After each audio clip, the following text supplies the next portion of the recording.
Everyone. On to year 2 of undergrad. So you'll want to begin studying for the MCAT. You'll want to keep your GPA high. You'll want to continue participating in your pre-med activities or healthcare organizations while continuing to strengthen your relationships with um, your healthcare mentors or professionals.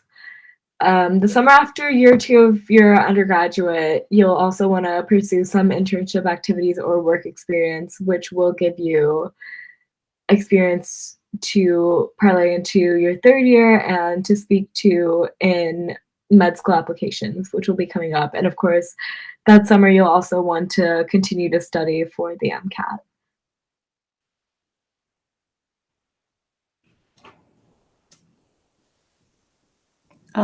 We are live, but on a different link. Yeah, but I'm seeing it on the original link. Yeah. Yep, I found us. We're live. We're rolling. Just keep going. Okay. Keep going, no matter what you. All right.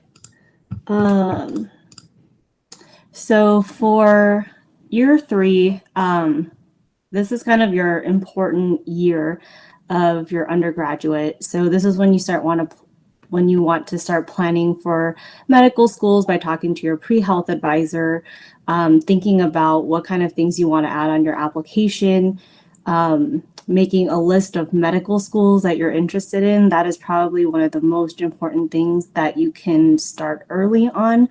And looking into the different programs and what they offer and if they have an in-state or out-of-state preference.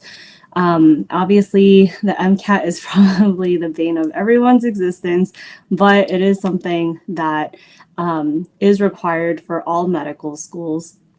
So planning and studying for the MCAT in addition to your courses is very important.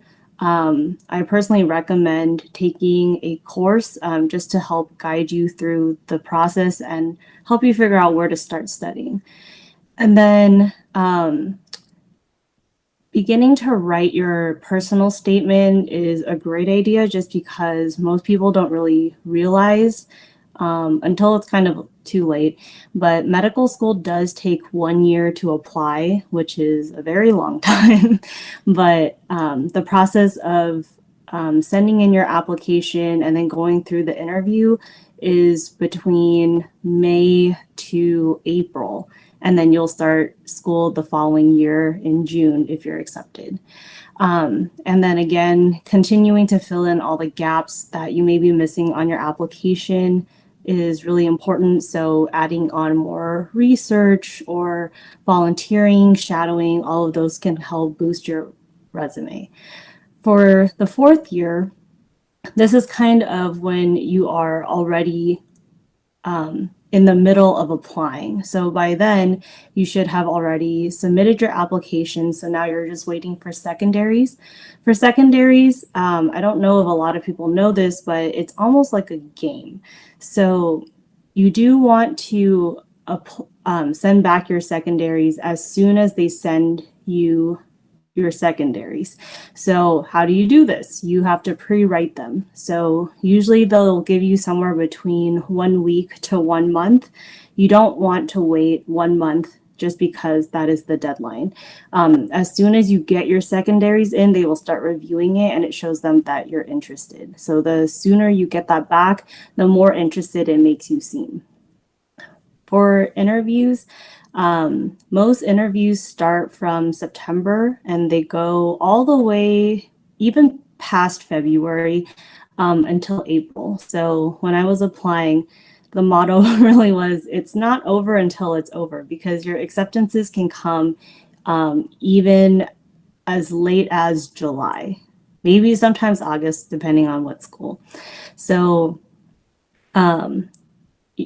well, typically, I guess you would figure out when you or where you want to go for medical school by April 30th. But again, acceptances can roll in really late just because a lot of people will get seats at multiple places and then they'll give up a seat later. So medical schools try to fill up the seats as late as possible, and that's why these things happen. And then filling out FAFSA is very important, especially if you are not paying for school on your own. This should be done as soon as possible, and you don't actually have to be signed up with the school in order to fill it out. You can always add the school later on. So while you're waiting for your secondaries, that's something that I recommend that you do. So now I'm just gonna take you through the different application types. So one of the primary application formats that come to mind is the AMCAS, which is the American Medical College Application Service. AMCAS is used for most allopathic medical schools and is like a very comprehensive application process for these schools. So most MD schools are on the AMCAS.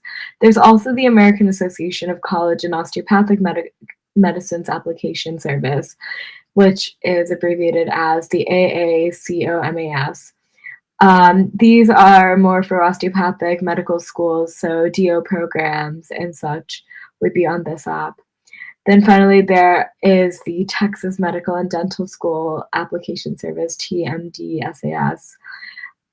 These are, as the name suggests, mostly for Texas schools, and sometimes Texas schools will have both the AMCAS and the AACOMAS as well as this, but there are some Texas schools that only have the Texas Medical Application Service. So do make sure when you're applying that you are choosing the right portal.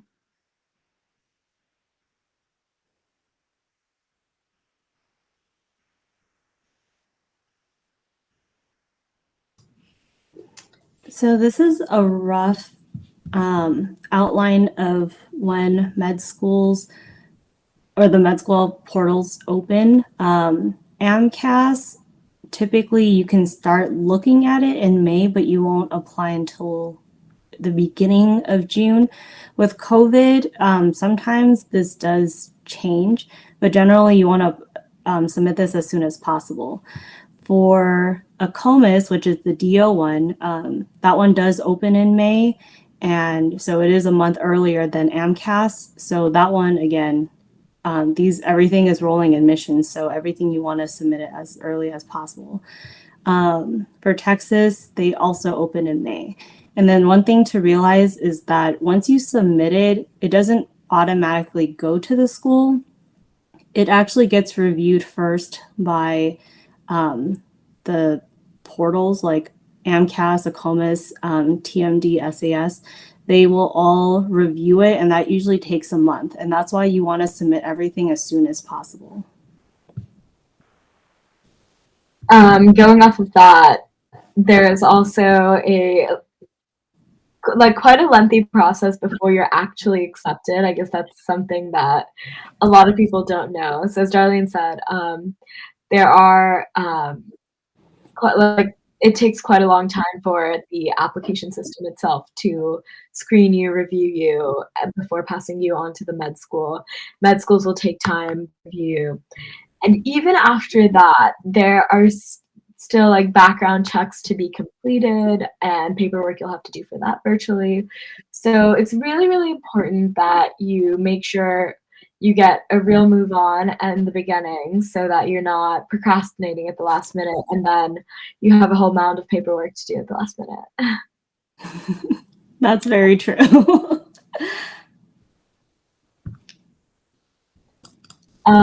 So this is a rough list of what you need to submit in your primary application. This is kind of uniform across AMCAS, TMD-SAS, and AACOMAS. So the first thing are your transcripts. So this is also to impress how important like doing well in your classes are. Your transcripts will have the complete list of courses you've taken as well as how you performed on those courses. You also have the MCAT score. For some schools you can submit without and add it later. And these two are likely the first things that your school is going to see. Next, you have your list of meaningful experiences like academic research, clinical and extracurricular activities, any internships, fellowships, mentorships. These all go there. For the AMCAS at least, you are encouraged to select and mark your top 3 most important activities. So that's another opportunity to showcase depth in a given field. So make sure you choose the activities you highlight wisely to reflect your leadership and your depth in medical involvement. Next, you have your personal statement. Usually, these aren't too long. I believe it's around 650 or something around I that. think it's 5,300 characters. Right. Yeah, I forgot they do based on characters, but they're not too long. So there is a personal statement. Pretty much for all of these, it's going to be about something about like why medicine. So make sure you start with a compelling anecdote and make yours memorable, make yours stand out, and try to draw parallels between your experiences and what has motivated you to choose this career in medicine. Finally, your letters of recommendation. So make sure you also choose these wisely. Teachers, professors who've taught you for across a few different classes are always great choices. Research mentors are great choices. And any academic deans or people who've seen you in positions of leadership and like mentored you through academic or extracurricular activities and experiences are all great people to reach out to ask for this letter of recommendation. So these are some more key dates to be aware of. There's honestly so many, so I think that's kind of why the application process is so daunting. So like we talked about before, so once they get your primary application, they're going to review everything that Nidhi just talked about. And then it takes, honestly, in my experience, it took about 4 weeks. I know it says it could take 1 week, but usually you expect it to be a lot longer. And then they kind of screen your application. Most schools will send you a secondary, I think even whether or not they're planning to accept you. Some schools are nice and then they don't really send you a secondary unless they're actually interested. But like I said earlier, the secondaries are kind of like a game of interest. Usually we recommend sending it back within 2 weeks. I always tell my students, send it back within 2 days. And that's because we already would have planned to write it earlier. And usually if you Google like Student Doctor Network, they tend to give you all the essays from prior years, so it's very easy to find them. For the interview timeline, again, you can get them as early as June or July, but typically September to February tends to be when the common interview season is. And then the decisions can be released pretty early as May, and again, as late as even June to August.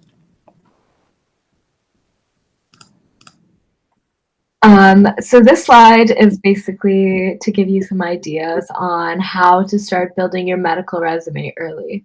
So while these are traditional activities, you can stray off the beaten path for like medically related activities. And often most activities can have some spin towards medicine or some application of medicine. So this is by no means like an exhaustive end all be all list. But that being said, shadowing looks great virtually or preferably in person. For virtual shadowing, especially in the time of COVID, Web Shadowers is a great site that you can use. Shadowing I wouldn't recommend that anyone fill out their resume with just shadowing because you're not actually adding that much to your experiences, just kind of tailing other medical professionals. But it can be useful to have a few hours, like every week or every few weeks, to show longitudinal interest. Next, volunteering virtually or in person. So this can really be anything.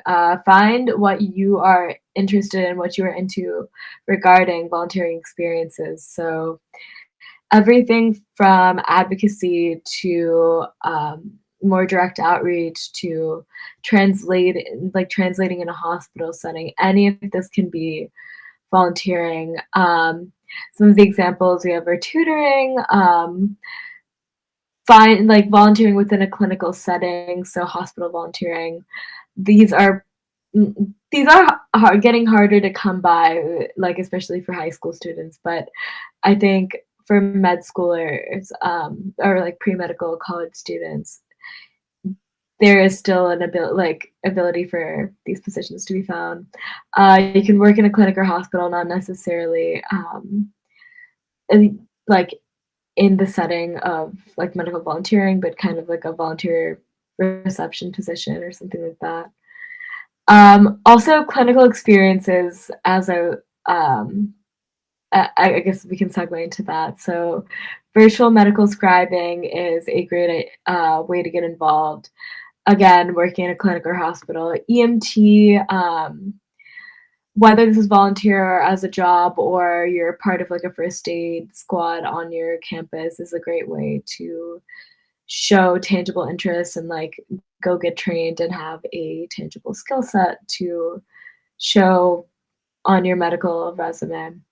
Research. So research is kind of the other part of the like volunteering academics and like extracurricular experience trio. So research can be clinical. It can also be more bench research. It's really whatever suits your fancy. Don't be afraid to explore a little before you settle on a lab. And you really want to make sure you enjoy the people in the lab and what you're researching. Your extracurricular activities. So these can really be anything. They don't necessarily have to be medically related. And this kind of ties into the next bullet point. You will want to choose like one or two activities that may not directly relate to medicine, but will exhibit your leadership skill. For me, I was very interested in effective altruism, so I actually like founded an initiative when I was at my undergrad at Brown, and that was a great leadership opportunity that I pursued that wasn't directly related to medicine, but had implications upon the field of medicine, if that makes sense.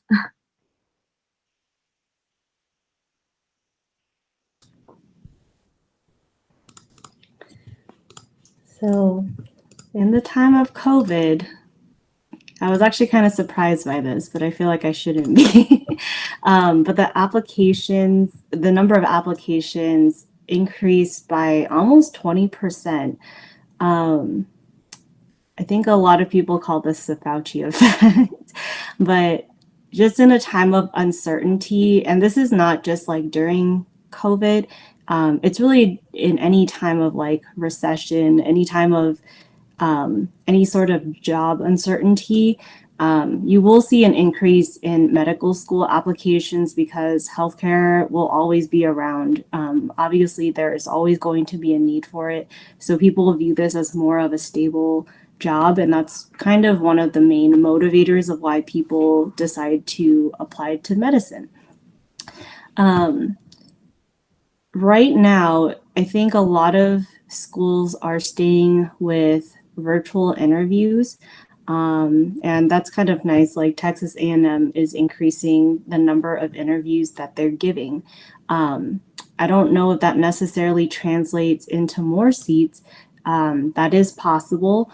A lot of medical schools are starting to pop up too, or even increase seats. Like my school just added 40 more seats for our incoming class. So in a way, I think they're trying to combat the competitiveness. However, one thing I would say to consider is that the number of residency seats has not increased. So just something to think about.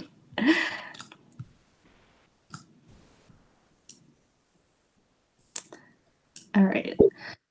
So Nidhi and I put together some of our tips for applying to med school. These are things that, I mean, some of these I feel like you can find on the internet, but I think these are more based off of our personal experiences and what we found really works, not just for ourselves, but also for all the students that we have helped get in. My first advice is to be productive and to follow your passions. A lot of the times, it's so easy to get sucked into what other people are doing, and then you always feel bad about yourself. But one of the things that I did was I stopped being friends with all the pre-meds at my school, and I really just thought about like, what did I like to do, right? And that is, you know, that's how I ended up with like all the internships that I did, because I just decided, hey, I want to explore more about this field, and then I went and did that.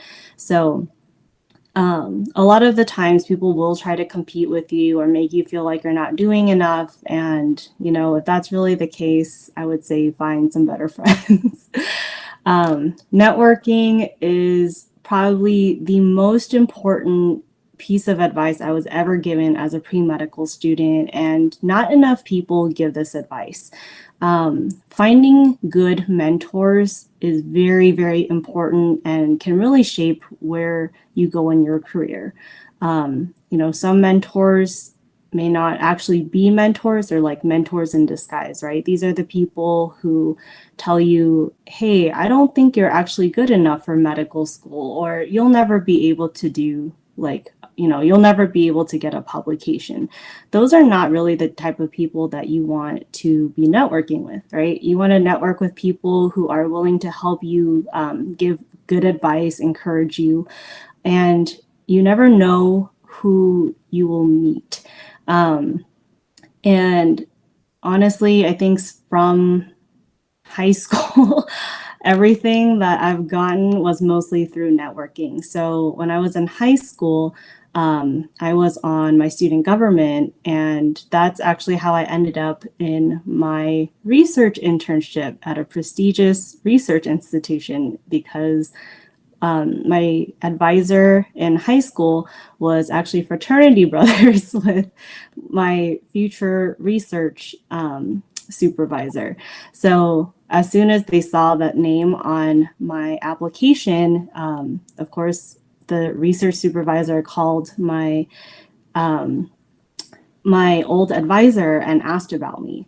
And same thing with my job. I was in a research position, a different research position in my undergrad, and then you know, even though I was not really qualified for this job, it turns out that the doctor had actually went to school with one of the doctors that I had previously worked with. And of course, the name is what gets you in, right? So networking, even if you feel like it feels insignificant, you never know where that can really lead to.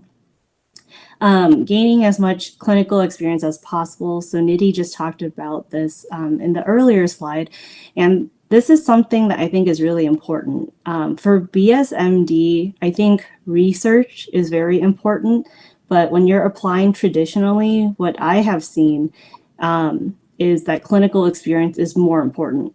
And that's not to say that you shouldn't do research, but research is kind of like your step in the door for med school applications, but clinical experience is what they want to see and what they want to hear. So I've had 4 or 5 research experiences on my resume by the time I applied to med school, and I was never once asked about it, because they just wanted to know about what I did in the clinic and, you know, my experiences with working with patients. Applying early and broadly. Again, we kind of talked about this earlier, but this is, it's always a rolling admission. So the earlier you apply, the less competition per se that you can fill that seat. So med schools always interview based on what seats are available. So if everyone applies in August, but you apply in May, there's kind of more open seats for you to get. And applying broadly, I think a lot of the times people, they apply based on like their scores or their activities, their GPA. I would say you never really know what school is going to click with your application. So applying broadly is always good advice. All aspects of your application are equally important. And what I mean by this is if you don't have good scores, don't let that discourage you from applying. You can always make up with that either with your GPA, your activities, your research, your leadership skills. I think a lot of the times people get one bad grade and they get very discouraged, but I can tell you that myself and a lot of my friends who are all in med school right now, we all had some flaw in our application, but we've all still were accepted into medical school. So as long as you're able to talk about this in your application and address how you're working on these weaknesses, generally medical schools are willing to overlook that. They're not looking for just the perfect applicant. They're looking for someone who is going to be a lifelong learner and continuing to work on these weaknesses. And my last two pieces of advice is not all advice is equal and to be resilient. What I mean by this, a lot of people will give advice because they're in medical school, but not all of that advice is good advice. Generally, when you're looking for advice, you want to ask someone who really knows what they're talking about, or that they actually have a good track record of getting people in. So like, I know NITI has gotten a lot of people into their dream schools. I've helped a lot of people get into medical schools. So, we kind of have a track record, and that's why we're kind of able to comment on these things. But I have seen people comment on things like personal essays or giving interview tips that I would never give, just because I know med schools would never want a student to say that. So just be careful of what kind of advice you're taking from other people. And last of all, med school is a very, very tough road to get into, and not only get into, but also to finish. So being resilient and kind of reminding yourself constantly of what your goals are, that is what is going to make you successful in this whole process.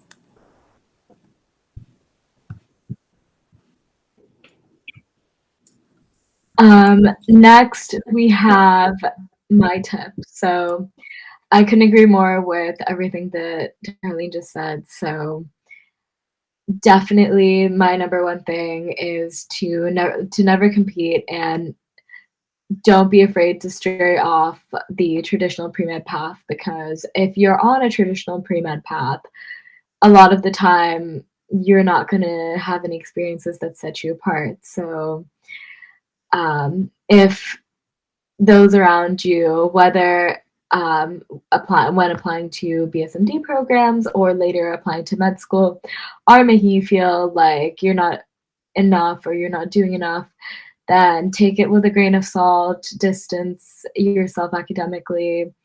If you need to, just make sure you focus on you and choose the experiences that mean something to you. Otherwise, number one, choose mentors very wisely, and don't be afraid to pivot if your research interests or mentorship preferences change. So when I was on the tail end of my high school career, I got a very it was a very prestigious position at one of WashU's multiple myeloma labs, and for a while I thought that was definitely what I should pursue through college, because they gave me an opportunity to write up some research remotely and everything. But then I realized that bench research and such weren't really for me. I was so interested in the clinical side. So I actually ended up declining an offer for an internship the following summer and briefly dabbled in neuroscience bench research. Didn't like that either. And then finally found a really wonderful lab during my freshman spring semester on HIV and like the clinical aspects of and public health implications of HIV. So, especially at research institutions, it's very possible to find mentors who will be doing, if not exactly what you want to do, like pretty close to what you want to do. So, make sure that you give yourself the license to explore and see what you want to pursue research wise. And even volunteering wise, honestly. Once again, don't be afraid to stray off the beaten path with regard to activities. I guess gap years kind of fall in here too. As someone on a gap year, I think it's a great idea to step away from your existing like academic inertia into something completely different, or get some experience working or in another subject. So that is very that's very important and can give you a whole host of new experiences to talk about that are again outside the traditional pathway. Meaningful experiences make for the best stories. Your med school application is in many ways a set of stories that convey like what you're involved in, what you want to parlay that into. So make sure that you have material to tell an accurate story of what you actually are interested in. And finally, never procrastinate. I feel like we've both drilled that in quite a lot during this webinar, but always have your apps done well in advance and make sure that you use whatever you need to use, whether that's to-do lists, calendars, time management strategies to prioritize application deadlines, MCAT deadlines, and just general academic deadlines so that you're well prepared and perform well on these.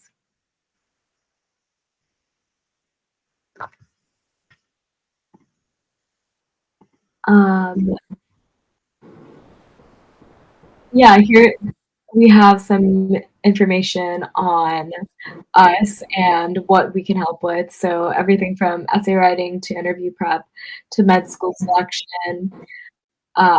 We do offer really convenient hourly packages without long-term commitment and provide a full refund of unused hours. So these are some of the resources that we can offer you if you do choose to work with us further.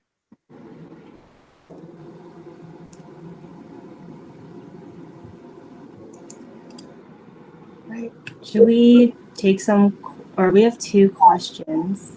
We do have 2 questions, so we can just take these now. So, go ahead. Oh, okay. The first one is, I missed the EMT course, but I'm a cadet on the rescue squad for 1 year. Is taking the course necessary?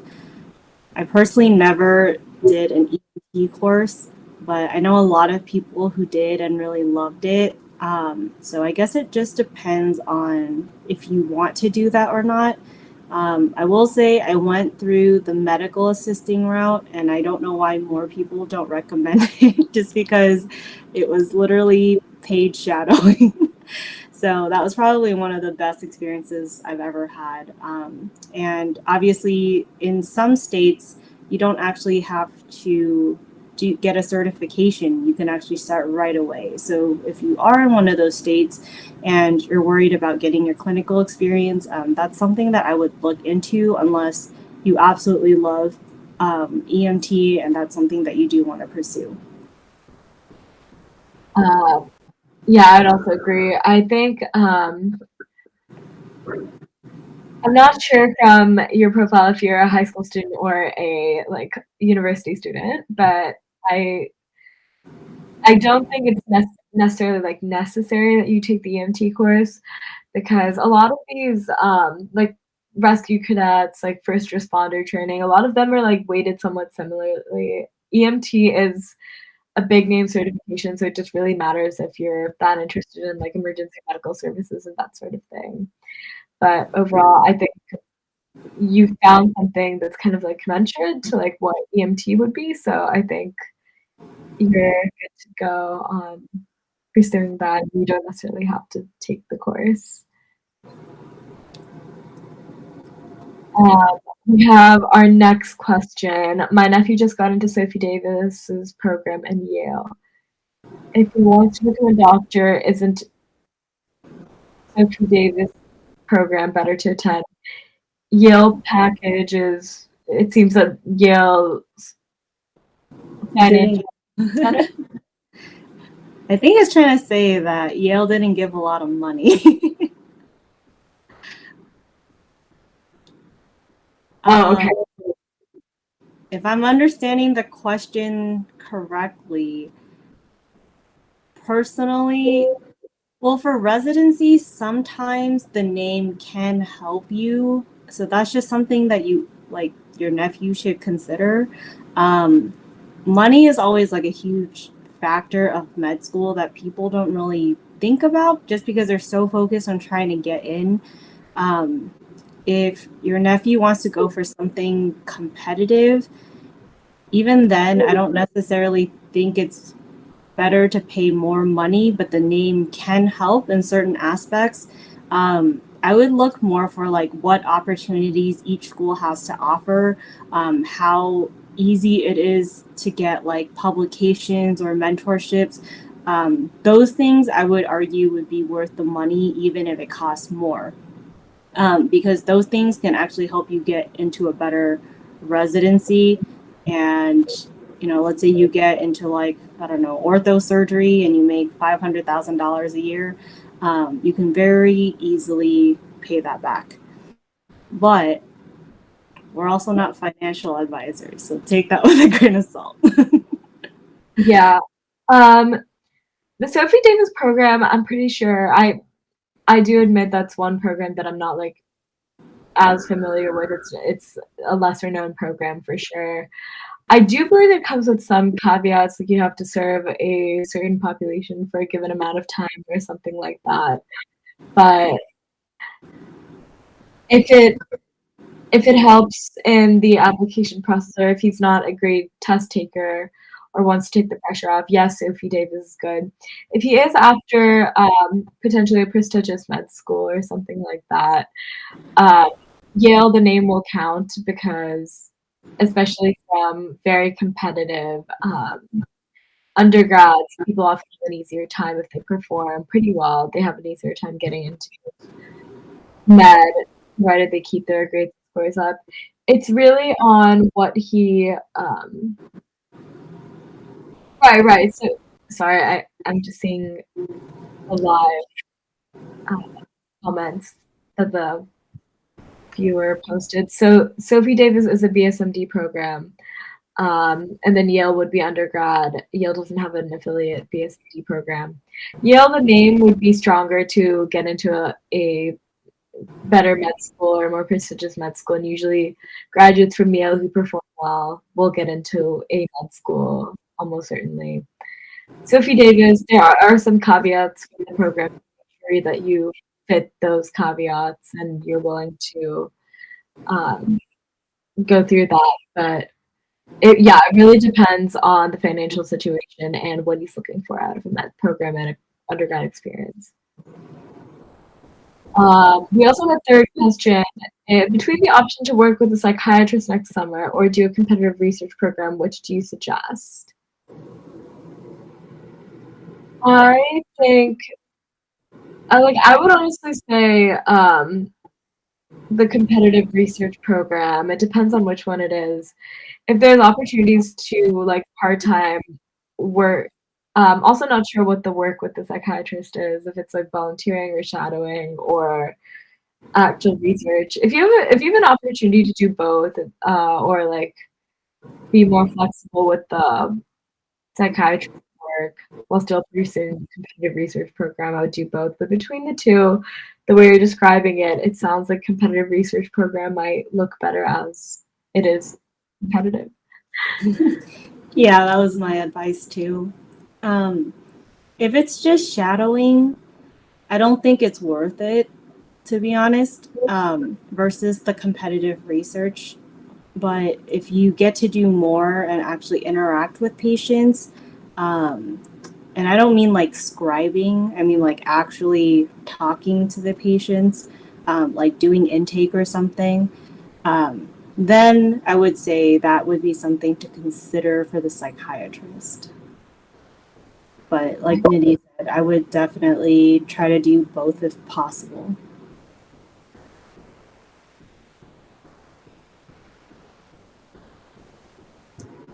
Awesome. Um, I don't see any other questions, so yeah, please don't hesitate to reach out if you need like any further assistance or you would want to work with one of us. We apologize again for all the technical difficulties, and yeah, I hope to see you on our next webinar series.